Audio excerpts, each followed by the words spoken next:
अस्सलामु अलैकुम वरहमतुल्लाहि वबरकातुहू। तमाम मुअज़्ज़ज़ दोस्तों को, देखने वाले और सुनने वाले सामाईन और नाज़रीन को इंफॉर्मेशन पॉइंट के प्लेटफॉर्म पर एक दफ़ा फिर खुशामदीद कहते हैं।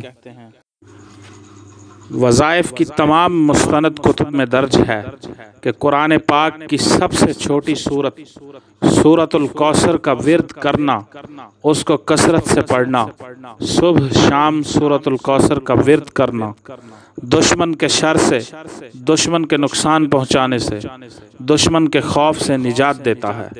दुश्मन अपनी हलाकत में खुद ही फंस जाता है। कामिल यकीन से सूरतुल कौसर का विर्द दुश्मन के हर जाल, हर मकर, हर फरेब और हर तंगी से निजात देता है।